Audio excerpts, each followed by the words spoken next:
ha sido la época de conflicto interno armado en el país. Por ende es necesario estudiar sus antecedentes, sus actores involucrados y sus consecuencias. Esto nos podrá dar cuenta sobre el Estado y su precariedad en su accionar en la intervención en relación con dicho conflicto. Además, esto tiene que ver con la agudización de falta de representatividad, donde tienen problemas administrativos, de gestión, donde la corrupción y el clientelismo han desdibujado los organismos de participación ciudadana y cada vez más han alejado al pueblo de su soberanía en el país y han incrementado el accionar de las élites.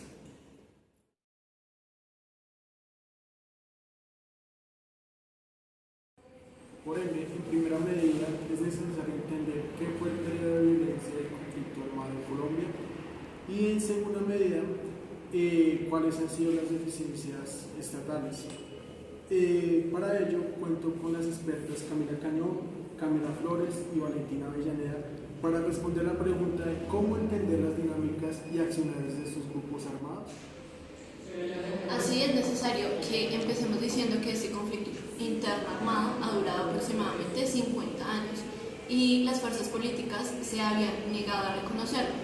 Así que fue muy tarde cuando aceptaron que había problemas de orden público y social en el país.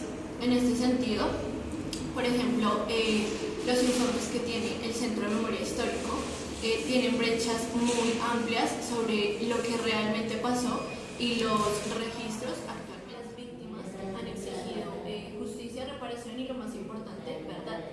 En ese sentido podemos encontrar personas con memorias transformadoras, es decir, que no quieren que el conflicto perdure, sino quieren que eso ya termine y que no se repitan más sus casos. Pero también encontramos memorias de venganza, donde se han alimentado muchos diálogos sobre que la guerra continúe y, en este sentido, que las personas se puedan vengar de sus posibles o reales agresores. Claro que sí, también siguiendo tu línea, de esta manera encontramos los actores como son los paramilitares, la guerrilla, la fuerza pública y encontramos los diferentes tipos de violencia, donde tenemos los asesinatos selectivos que tenemos que tener en cuenta que son de 3 o menos personas, las masacres que ya vienen siendo 3 o más personas, los secuestros, los diferentes tipos de violaciones sexuales tanto a niños y niñas y personas de otras edades, los secuestros, las desapariciones forzadas, los desplazamientos forzados también. Por otro lado, también tenemos que tener en cuenta que se encuentran también las minas antipersonas y las acciones bélicas. Recordar también es importante que Colombia ha sido el segundo país con más minas antipersonas a nivel mundial. Teniendo en cuenta lo que ha dicho Camila, es importante resaltar cuáles han sido los actores principales en este conflicto. Y importante también resaltar lo que tú dices, los tipos de violencia y sobre todo quiénes los han ejecutado. Para ello, yo pienso que Valentina es la indicada, la que nos pueda dar cómo se... Entonces podemos decir que la guerrilla es uno de los principales actores del conflicto armado, ya que es una organización que lucha contra el Estado y reivindica sus ideales.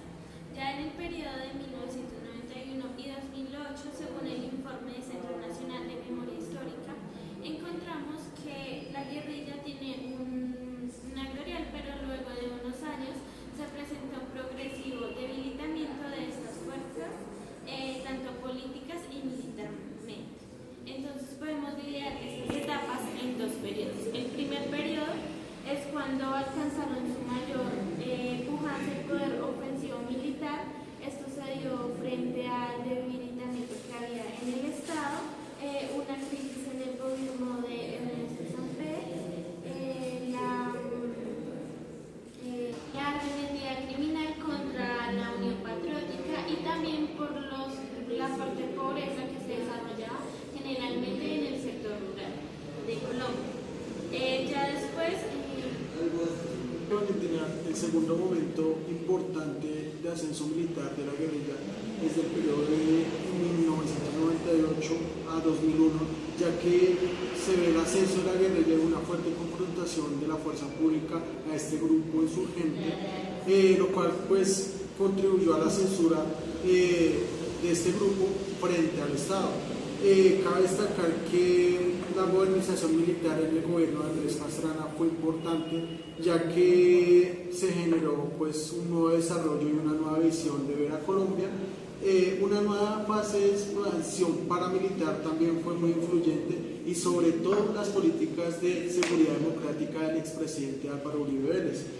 Por ende, esto configuró un repliegue tanto armamentístico y de una forma militar.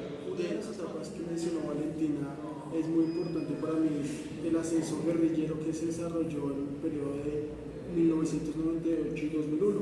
Cabe destacar que este ascenso de este grupo insurgente se dio a un choque que hubo de la fuerza pública contra la iniciativa militar de este grupo insurgente. Esto generó confrontación claramente. Después pues se ve claramente censurados los medios de este grupo armado. Por ende pues cabe destacar que también la modernización militar fue influyente en la resurgencia de este grupo militar insurgente. Sin embargo, pienso que los cambios de modernización militar en el gobierno de Andrés Pastrana, el desarrollo pues, de su gobierno, con el plan que tenía para su momento Plan Colombia y una nueva fase de expansión paramilitar, consiguió que este grupo armado se expandiera y de una u otra manera hubiera un repliegue militar y armamentístico, que esto pues desencadenó pues lo que todos conocemos, el periodo de Álvaro Uribe, que se denominó la seguridad democrática. Entonces, todos estos aspectos reconfiguraron una etapa de las FARC de reinsurgencia y repliegue del mismo. Sin embargo, para entender este conflicto y este actor armado, es muy importante tener en cuenta que este movimiento son precedidas por diferentes conflictos, como los conflictos sociales, agrarios, económicos, también de explotación de trabajo desde los años 30, también por los conflictos religiosos en la intervención del Estado, por la que muchos campesinos no estaban de acuerdo, y la desigualdad en la repartición de tierras y de recursos que se extendieron en el país pues desde esa década. Entonces, en este sentido, antecedente a lo que ellos dijeron, se puede decir que la guerrilla de las FARC va a surgir pues por tener una discordia con el Estado en 1964, desde que se hace en Marquetalia un atentado contra los campesinos del Partido Comunista, y se empiezan llamando como Bloque Sur de guerrilla. Y después, ya en 1966, es que se van a constituir como el Grupo de Fuerzas Armadas Revolucionarias de Colombia.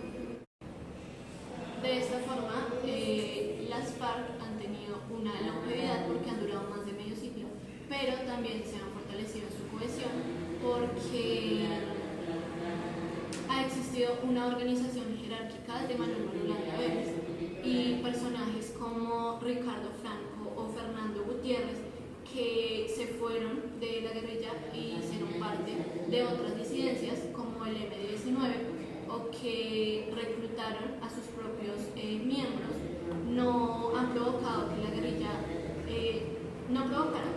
se fragmentara en una medida mayor.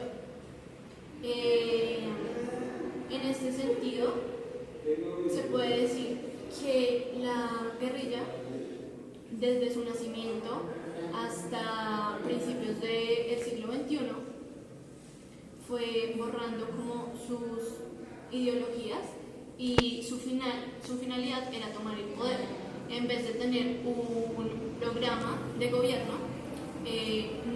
sino lo que hacían era acrecentar la violencia y que sus diferentes combatientes no se vincularan a ellos por sus diferentes ideologías, sino porque los reclutaban a la fuerza. En este sentido, la guerrilla del paramilitarismo han sido actores que han vinculado a las personas a sus fuerzas pues de forma obligatoria y violenta, lo que no ha permitido pues que estas guerrillas no tuvieran un fin deseado. Siguiendo con la línea de PECO, siendo así, siguiendo la línea de PECO, encontramos la organización de lo que es la SPARC. Entonces, lo que ha hecho esta organización ha sido crear diferentes estrategias organizativas para de esta manera coger más fuerza y para así, con los recursos que obtenga, pues sostenerse y realizar todas las acciones que ha realizado durante estos últimos años y periodo de tiempo.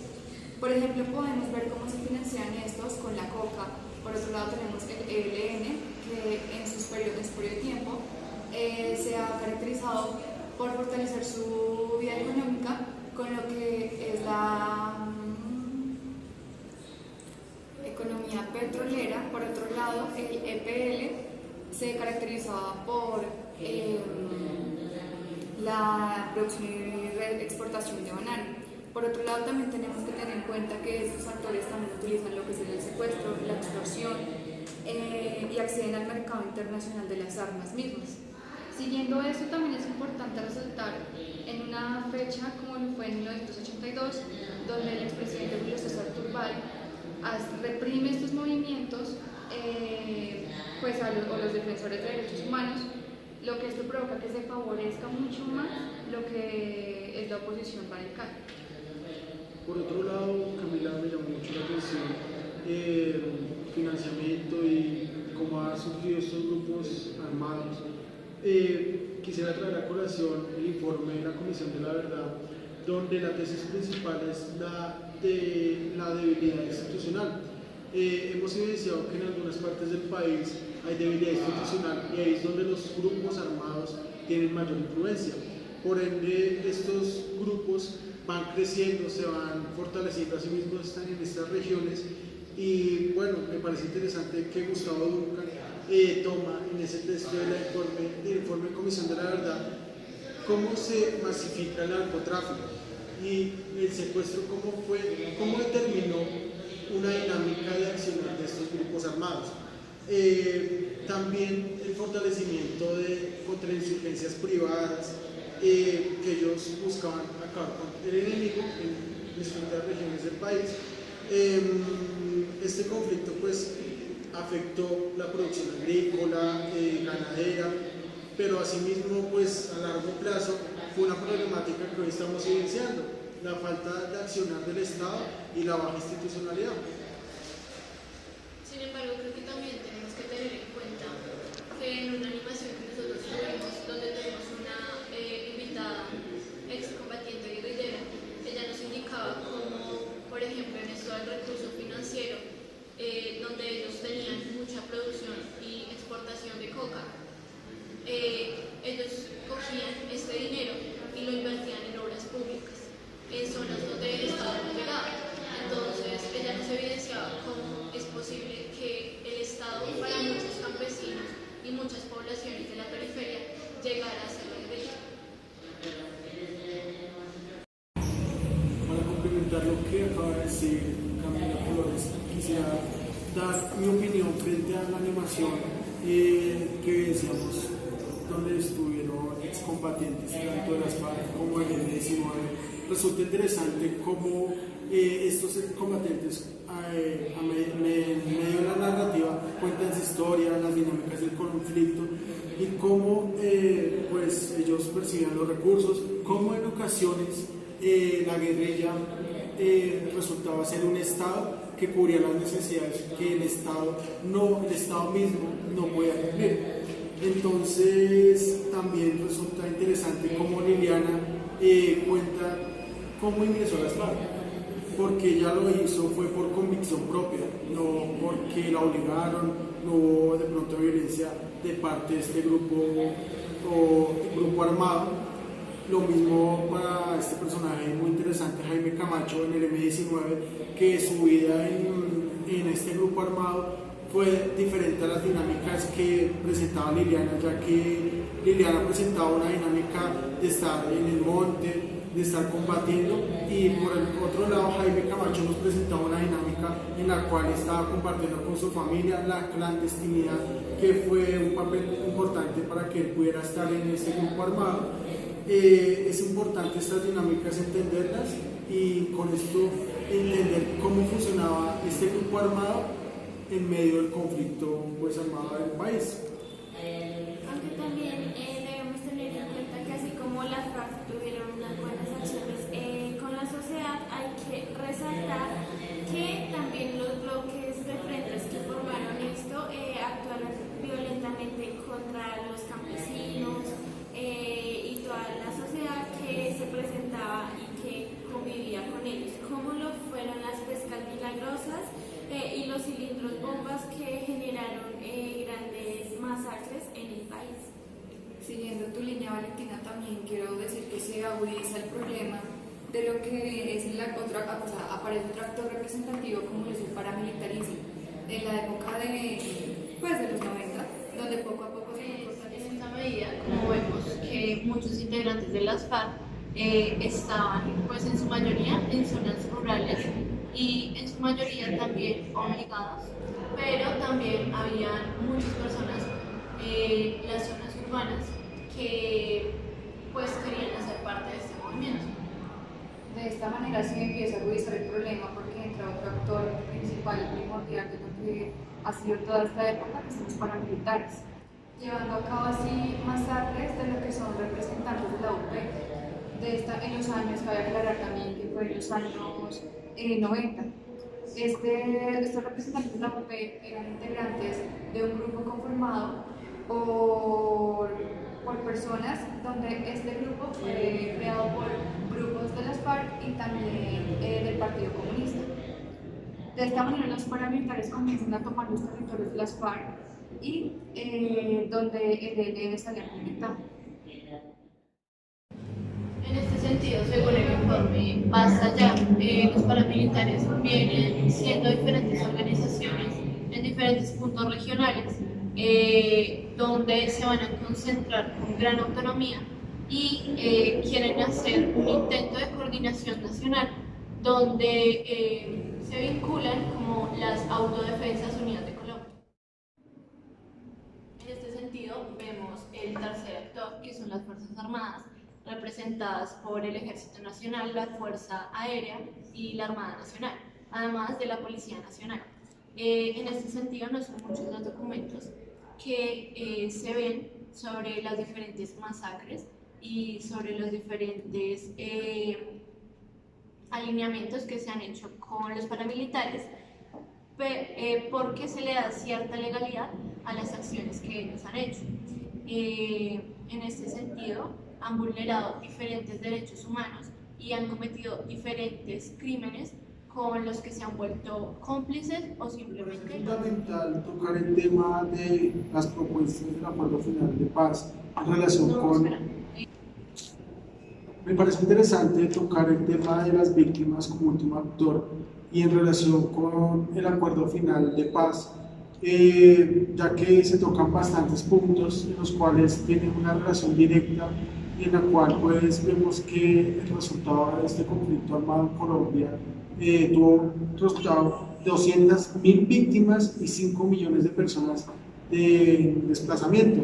Entonces me gustaría tocar algunos de los puntos los cuales pues tienen relación con las víctimas. El primer punto es la reforma rural integral, que según el acuerdo de paz se quieren transformaciones en el campo colombiano. En este sentido, el primer punto que toca el acuerdo es la reforma rural integral, donde se promueven las transformaciones en el campo colombiano para disminuir la inequidad, la exclusión social y el atraso productivo pues, de la zona rural, además de permitir el acceso a la tierra y pues el mejoramiento de su uso con diferentes actividades. Además de la implementación del Programa de Desarrollo con Enfoque Territorial, el PEDET, y el conjunto de planes sectoriales pues, para cerrar las brechas entre las entre el mejoramiento de las condiciones sociales, económicas y ambientales. Pues desde la firma del acuerdo, diferentes combatientes han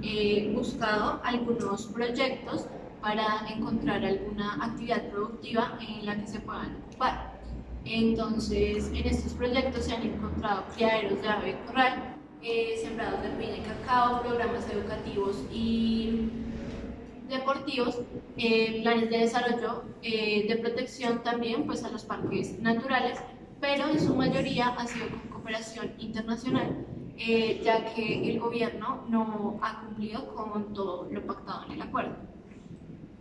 Por otro lado, tenemos el segundo punto, encontramos la participación política, la apertura democrática para construir la paz, donde encontramos diferentes puntos. En estos puntos los podemos basar en romper el vínculo entre armas y también la política a través de una ampliación de la democracia. Por otro lado, encontramos un segundo punto que viene siendo los derechos y garantías, pues esto para el ejercicio de la oposición política. Por otro lado, también el tercero encontramos lo que viene siendo muy importante hoy día, los mecanismos para una buena participación política. Entonces es muy importante cómo se distingue acá la inclusión de pues, estos sectores que antes no han sido tenidos en cuenta. Entonces es importante destacar la participación que se le dio a este grupo armado pues, con este punto, ya que pues, como tú lo dijiste, Camila, le dio una apertura democrática para la paz, donde pues, estos grupos armados ya no tuvieron que tener en cuenta la violencia para fines políticos, sino tener en cuenta la representación pues, en distintos escaños del Senado, del Congreso.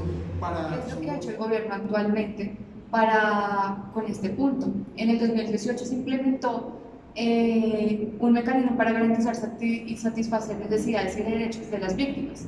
Por otro lado, las FARC hizo campaña electoral para el Congreso de la República. Bueno, aquí ya se puede empezar a trabajar el tercer punto del acuerdo, el cual es el fin del conflicto, en donde se busca el cese de fuego definitivo y bilateral, también la dejación de armas, la reincorporación socioeconómica de estos actores y de estas personas que están involucradas en los grupos armados, y pues una política de desintegrantes de las FARC. Lo que ha conseguido en este tiempo, en el cuarto informe de verificación de la implementación del acuerdo de paz, encontramos que en el tema de dejación de armas ha sido satisfactorio, ya que es un porcentaje mínimo que cuenta todavía con armas. Y solamente hace falta como la extracción de 7 caletas informadas por las FARC. Ya en la reincorporación política se ha celebrado el segundo Congreso Nacional de los Comunes de la Fuerza Alternativa Revolucionaria Común. Ya en materia de reincorporación socioeconómica se ha tratado y se ha desarrollado un plan de impulso para el desarrollo socioeconómico de los integrantes que hacían parte de estos grupos armados. En este punto también es muy importante resaltar que se ha disminuido desde el 2002 hasta el 2017 los homicidios, que pues pasan de ser 15.000 a 12.000, entonces pues es un cambio significativo en las zonas más afectadas. También los secuestros, que pasan de ser aproximadamente 3.200 a ser 180, las minas antipersona pues pasan en los años 2000 de ser 1.000 personas afectadas a en 2017 ser solamente 50 personas. Por otro lado, me gustaría tocar el problema o el punto de solucionar el problema de drogas ilícitas, en el cual podemos evidenciar 4 dimensiones. Resulta interesante ver que todo este tema del conflicto pues, se ha visto envuelto en dinámicas de narcotráfico, de comercialización, de consumo y sobre todo también en el tema de erradicación de los cultivos ilícitos. Entonces, el primer punto pues, que ha formulado el gobierno en torno a dichos cultivos es el desarrollo de sustitución de cultivos, de otros tipos de cultivos, en los cuales pues, el gobierno ha implementado políticas de sustitución en las cuales pues, ha sido eficiente. También en el segundo punto que pues, la segunda dinámica que me gustaría tocar es el programa de integración de consumo de drogas ilícitas, en donde pues, el gobierno ha adelantado programas en los cuales pues, va enfocado hacia la salud pública y el consumo de drogas. Es importante pues, dado que pues, ya hemos tocado varias veces que el narcotráfico es un dinamizador del conflicto, tener en cuenta este punto. El tercer punto que me gustaría tocar es la producción y comercialización de narcóticos, en donde pues, se ha evidenciado que el gobierno ha lanzado programas en los cuales pues, hay un plan de choque en el cual pues, los grupos que se enfocan en el microtráfico se ha disminuido. ¿Qué genera esos grupos de microtráfico? Homicidios, secuestro, extorsión. Entonces es una problemática que pues, ha venido dejando el conflicto en temas de microtráfico y estos grupos organizados. Las minas antipersonal es un tema que pues, durante muchos años fue un gran problema, ya que pues, esto era un accionar, una forma de violencia de las FARC. El gobierno ha adelantado pues, programas de identificar dónde están estas zonas de minas, en el cual pues, podemos evidenciar que pues, de los 7.249 metros que pues, estaban en zonas de minado, ya pues, se ha habido una reducción de 51.24 kilómetros. Es una cifra considerable y es representativa en estos temas. Colombia, que fue realizado para así garantizar un apoyo social a la comunidad y a las personas que fueron víctimas del conflicto. Este plan se convirtió en un programa de destrucción de cultivos. Se puede ver que este punto no se ha cumplido en su totalidad, ya que las presiones de Estados Unidos han hecho que lo que estaba pactado para dentro de 5 años se hiciera en un año, de cultivos ilícitos, pero de manera forzosa, por lo que en territorios como Tumaco o Guaviare podemos ver que había familias dispuestas a hacer sustitución voluntaria, siempre y cuando se les garantizara otra forma de producción, pero esto no se pudo dar por la fuerza que quiso imponer el Estado y pues con ello la fuerza pública. Por otro lado, me gustaría destacar el punto 5, que atañe el tema de las víctimas, que pues ese es el acuerdo sobre las víctimas del conflicto, donde podemos destacar 4 aspectos: el de verdad, justicia, no repetición. El otro es reparación integral y garantías y compromisos con la promoción de los derechos humanos. Cabe destacar que pues, el gobierno ha adelantado una serie de políticas y proyectos en el cual pues, busca que los excombatientes busquen pues, reparar integralmente a las víctimas, donde pues, se dé el esclarecimiento de la verdad. El tema de justicia ha sido muy trascendental, dado que la JEP, Jurisdicción Especial para la Paz, ha tenido una serie de facultades que permiten que los excombatientes tengan más garantías en cuanto a la parte judicial.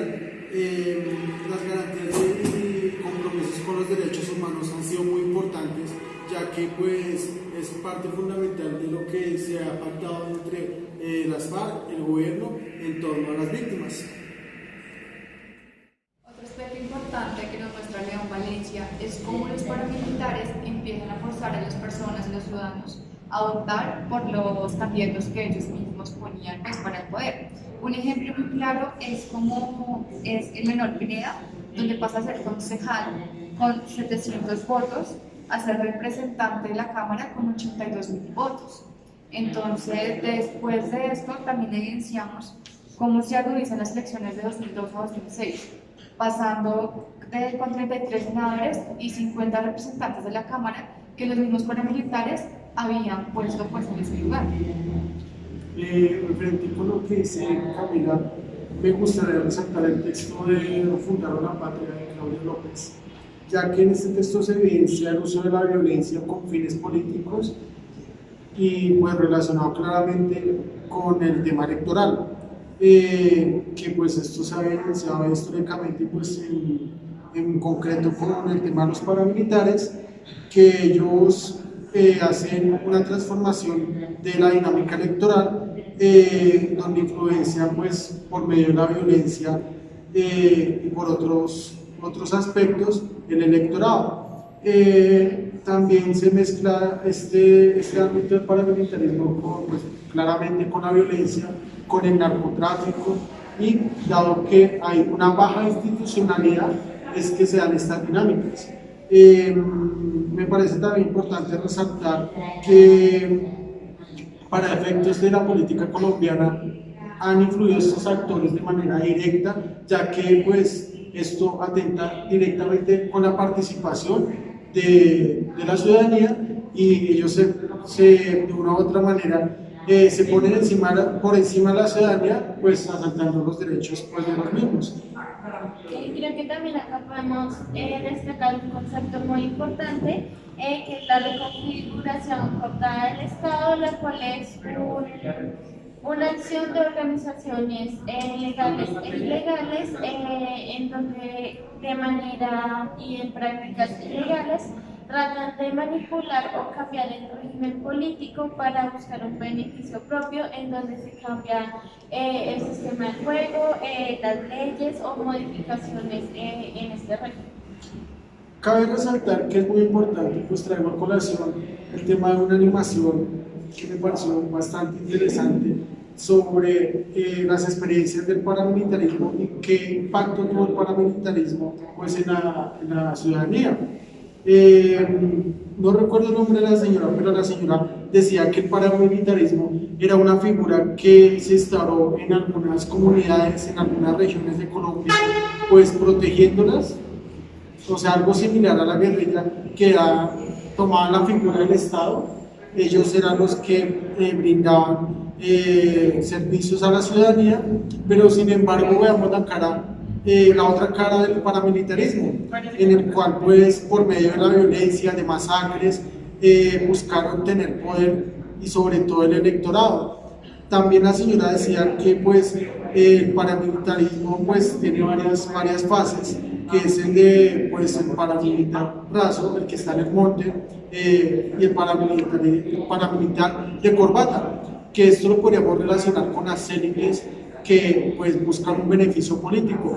El paramilitarismo pues ha sido un enfoque pues o un fenómeno en el cual pues se ha evidenciado que hay un conflicto de intereses en el cual pues buscan mayor beneficio político. Por ende, ellos buscan, pues lo que decía Camila, tener un representante en el gobierno, un representante político que respalde las ideas y que respalde sus intereses políticos. Entonces, podríamos evidenciar también que este fenómeno del paramilitarismo empezó por los gamonales, las personas élites que buscaban, pues por su poder económico, tener representación política. Entonces, qué conveniente que las personas que estaban involucradas en este ámbito político pudieran jugar un interés hacia ellos mismos, hacia esas élites. Entonces, cabe resaltar pues todo lo que han marcado ustedes sobre los fenómenos, el concepto de paramilitarismo, sus consecuencias, este fenómeno en la ciudadanía. Sin embargo, es muy importante tener en cuenta que el paramilitarismo, aunque tuvo cierta acogida por algunos grupos campesinos que se veían vulnerados por la guerrilla, también, según los informes del Centro de Memoria Histórica, es uno de los actores que más masacres ha potenciado, y también desapariciones forzadas y asesinatos selectivos. Entonces se puede ver cómo el paramilitarismo se vinculó con la fuerza pública. De cierta forma el paramilitarismo hacía como la parte ilegal de lo que no podía hacer la fuerza pública, pero muchos paramilitares llegan y obligan a poner a sus representantes pues en las diferentes instancias de poder.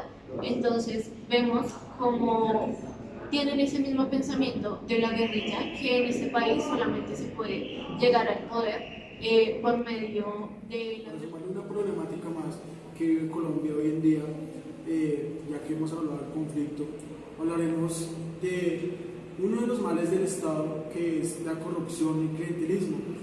Y una vez yo diría una pregunta, la formularía: ¿la corrupción ha sido un factor vinculante para el mal funcionamiento del Estado o una buena intervención?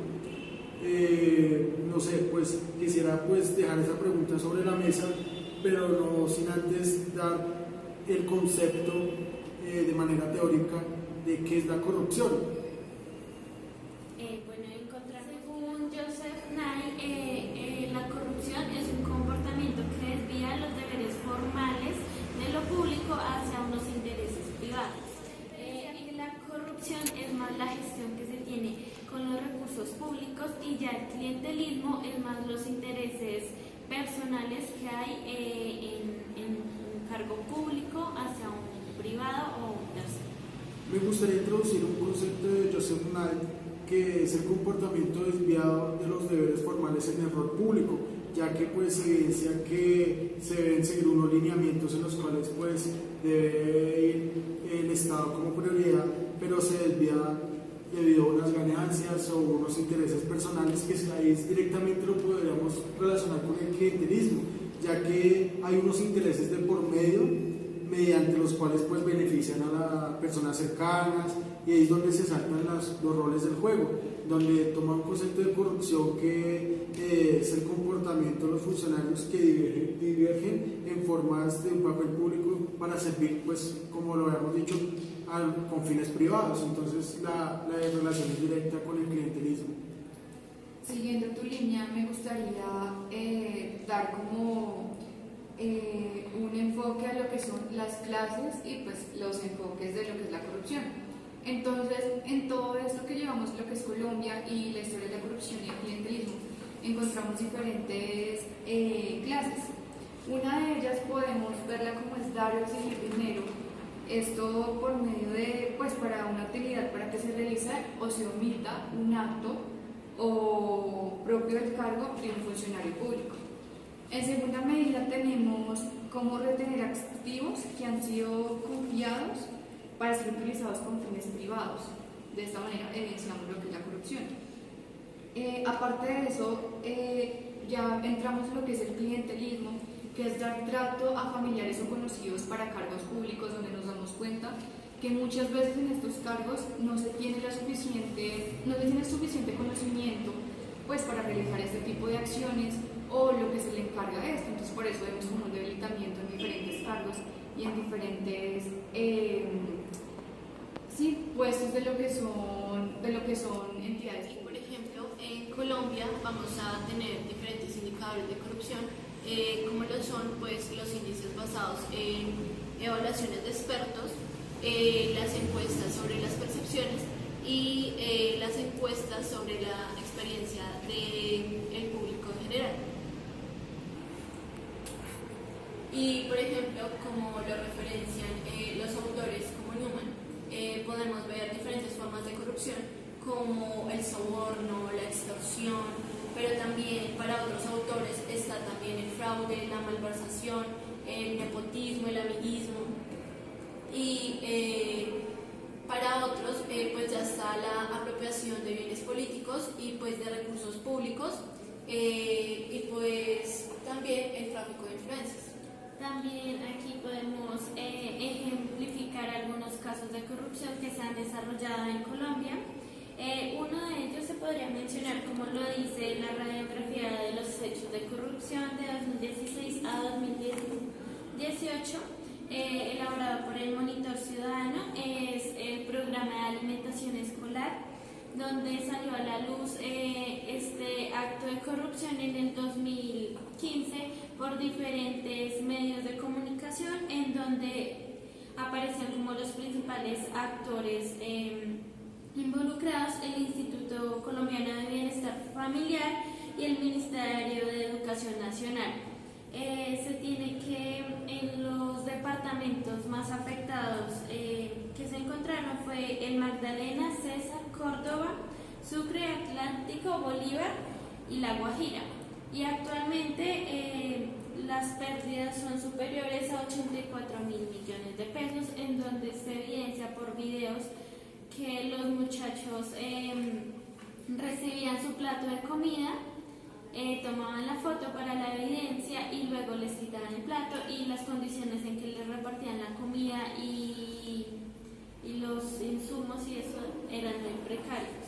Me parece también interesante mencionar de paso el caso Odebrecht, ya que es una vinculación directa de lo que hemos evidenciado, las formas de corrupción, el significado de la corrupción con el ámbito político, ya que uno de los casos pues, de corrupción pues, más sonado acá en Colombia fue el de Odebrecht, ya que se evidenció que ellos financiaron, esta constructora brasilera financió campañas políticas en las cuales pues se puede decir que fue un tráfico de intereses, tráfico de influencias, en el cual pues Juan Manuel Santos en el periodo de 2010-2014 se vio envuelto, ya que pues si bien la ley permite contribuciones desde el sector privado, pero pues esto ya de pronto fue más allá con un interés particular. Siguiendo la línea que llevamos acerca de los casos de corrupción, me gustaría traer a colación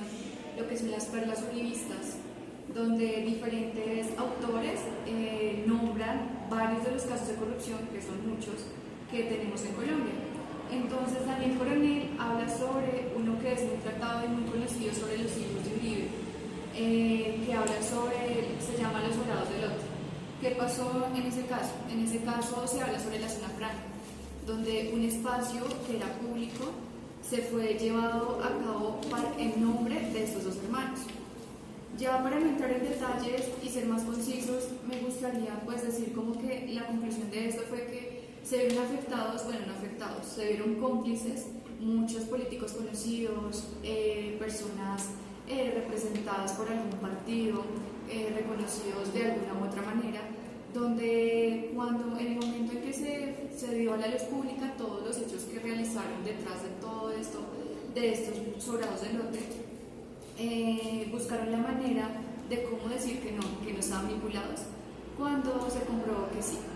En otra oportunidad también leímos lo que fue el DAS, las cruzadas del DAS, como se le dice coloquialmente, escrita por Paul Morris, quien también este actor fue una víctima de este atentado. Entonces, ¿qué pasaba? Para conseguir información acerca de sus opositores políticos, de personas en las que querían llegar a saber más acerca de su vida, y muchas veces llegaron a tener como esas intersecciones en momentos privados. Entonces lo que hacían fue crear el DAS, que a través de este grupo que se llamaba el G3 se realizó una espantosa cacería criminal en contra de las lesbianas. En el Congreso se va a presentar un debate para la reelección presidencial y esta pues sí va a aprobar que se archive pues este proyecto, pero después por los diferentes intereses personales y por las diferentes prácticas pues que le favorecían, ella votó por sí a la segunda pues reelección presidencial. De esta manera se evidenció cómo pues los intereses propios privaron antes de lo que es los intereses de la sociedad como tal, siendo eso una reforma que pues valga la redundancia, reformaba lo que era la constitución política en ese momento. Ya para terminar, encontramos que en una de las animaciones sobre casos de corrupción, el fiscal penal Carlos de León nos habla sobre la corrupción que se presenta en la fiscalía y cómo estos actores que también influyen mucho, tienen que ver con el clientelismo, genera que haya un impedimento en el desarrollo exitoso y veraz de todos los casos que estudia la Fiscalía. De corrupción se ha visto que a lo largo de la historia en Colombia se han desarrollado ciertas políticas anticorrupción. En este caso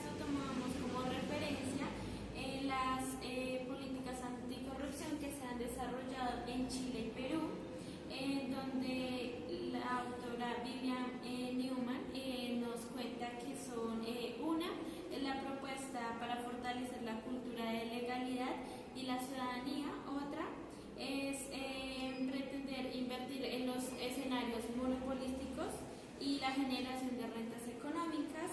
Otro de ellos es fortalecer las herramientas anticorrupción y propuestas que buscan aumentar la capacidad efectiva de las herramientas de investigación, juzgamiento y sanción de las sanciones de Con el corrupción. planteamiento que nos dice Valentina acerca de la política de corrupción en Chile y Perú, encontramos también en esas bases una política anticorrupción hecha aquí en Colombia. Esta fue elaborada en base al COMPES, donde su objetivo central es fortalecer las herramientas y los mecanismos para la prevención y la investigación y sanción de la corrupción, pues aquí en Colombia. Estas siglas, la política pública integral de anticorrupción. Entonces, en esta medida son 5 los objetivos específicos que trabaja esta política anticorrupción, los cuales los voy a citar. Primera medida tenemos mejorar el acceso y la calidad de la información pública para la prevención de la corrupción. En segunda medida tenemos que hacer más eficientes las herramientas de gestión pública para la prevención de la corrupción. En tercera medida tenemos el fortalecimiento del control social para la prevención así de la corrupción. Cuarto, tenemos mejorar la promoción de integridad y la cultura de la legalidad, muy importante. Y como quinto y último, tenemos que desarrollar las herramientas para luchar contra la impunidad de los actos de la corrupción. Después de estos cinco objetivos que busca la política anticorrupción, su objetivo principal y a lo que quiere llegar es fortalecer la parte institucional para así acabar con los comportamientos perversos de diferentes personas o también servidores públicos. Siendo así, para fortalecer lo que es el conocimiento acerca del clientelismo, me gustaría traer a colación un concepto que lo da James Scott, donde él plantea que el clientelismo tradicionalmente se ha planteado que es una forma de intercambio personal, donde implica una larga amistad instrumentada en la cual un individuo de más estatus socioeconómico usa su propia influencia y recursos para proporcionar protección y o beneficios a una persona de menos estatus, quien en vez corresponde ofreciendo apoyo, asistencia general, que incluye servicios personales al patrón, o sea, es decir, a la persona con mayores servicios. Entonces, pues según Francisco Leal Buitrago, se podría llegar a decir que Colombia tiene un sistema político de clientelismo, ya que pues desde 1958 se fijó este proceso pues con el surgimiento del Frente Nacional, y pues más adelante, a partir de 1970, pues las redes clientelistas empezaron. El clientelismo no solamente ha afectado pues las partes burocráticas y de infraestructura del país. Esto pues reflejado en la administración y en las diferentes pues instituciones grandes y pequeñas, sino pues también ha sido por parte de mediadores. Entonces, en este sentido podemos ver cómo se ha vulnerado los diferentes espacios de las organizaciones sociales para la participación ciudadana, y lo que se ha incrementado es que el Estado tenga diferentes pues redes clientelares en donde tienen ahí no a toda la población, sino solamente representado pues los intereses de sus diferentes amistades.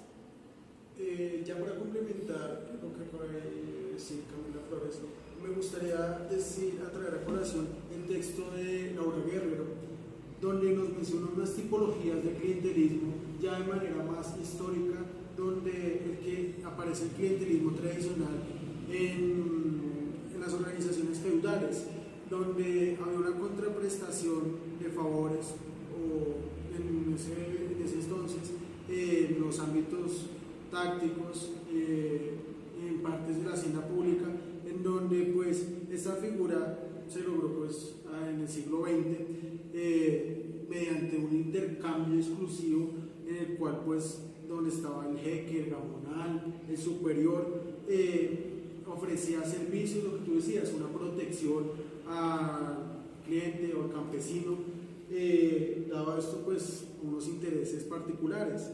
Me gustaría también mencionar que el clientelismo se adapta a cambios institucionales y a reformas significativas del régimen político, dado que pues yo lo diría acá, que podríamos decir que el clientelismo podría decirlo de generación entre generación, dado que es una dinámica en la cual yo te doy algo a cambio de algo, ¿sí? Pues esto pues mediante favores políticos, ya traerlo más a colación a la actualidad. También hay una tipología que es el clientelismo de mercado, en donde pues decíamos que los políticos son los grandes protagonistas de este clientelismo de mercado, ya que pues ellos buscan mediante pequeñas acciones hacer favores en los cuales beneficien tanto a los políticos como a las personas que son clientelas.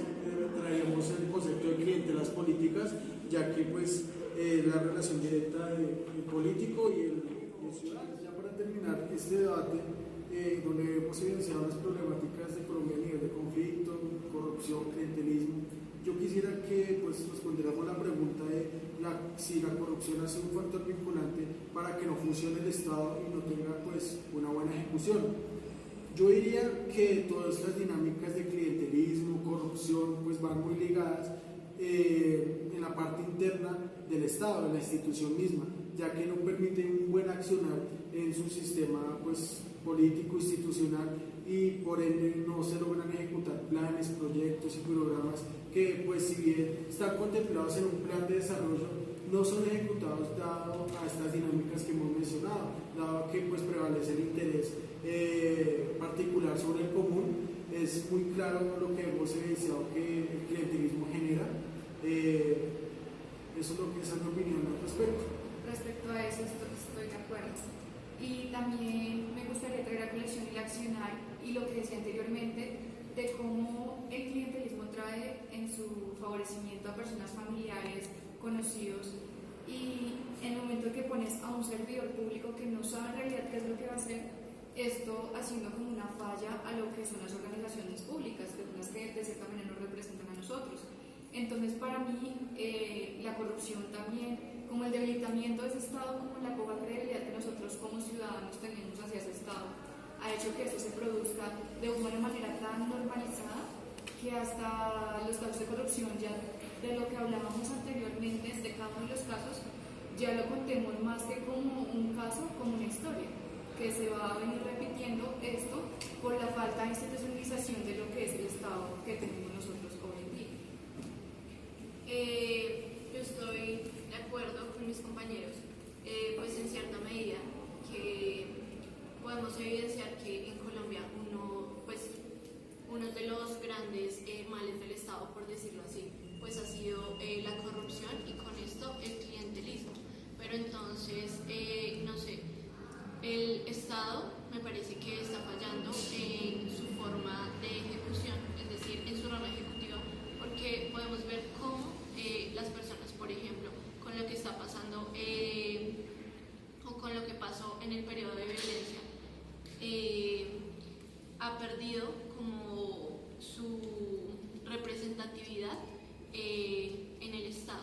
Pero entonces también vemos una falla en la forma en que las diferentes élites pues han gestionado el país. Entonces vemos fallas administrativas donde entra a actuar pues la corrupción, y que esto ya se ha instaurado como en las mentes de la gente que gobierna, y no solamente la gente que gobierna, sino que la población ya está acostumbrada a que esto se haga. Entonces la población no ve ni en los políticos ni en la administración la credibilidad que ellos van a actuar como deberían hacerlo, pues acorde a esta democracia, sino que siempre se va a seguir repitiendo estos mismos factores de corrupción y clientelismo, lo que en cierta medida pues podemos ver con los diferentes robos que se han efectuado en el presupuesto, pues se ha dejado de atender a las partes de la periferia del país. En este sentido, el Estado está totalmente alejado de esta población que ha sido vulnerable, lo que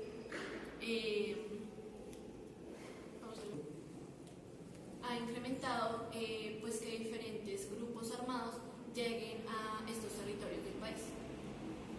Teniendo en cuenta todo lo que dijeron mis compañeros, creo que se puede concluir que la corrupción, el clientelismo y la violencia siempre han sido factores que las únicas víctimas que se ven involucradas ahí no es ni el Estado ni las élites, sino siempre son los estratos bajos, medios. Entonces, estas crisis son desarrolladas por esos actores, pero los únicos victimarios y los que tienen que sufrir toda este debilitamiento del Estado y las masacres y todo eso y los actos de corrupción, pues son las víctimas. Y esto sería todo. Hemos evidenciado las problemáticas que tiene Colombia tanto a nivel de violencia, clientelismo y corrupción, y son dinámicas que no posibilitan el desarrollo de nuestro país.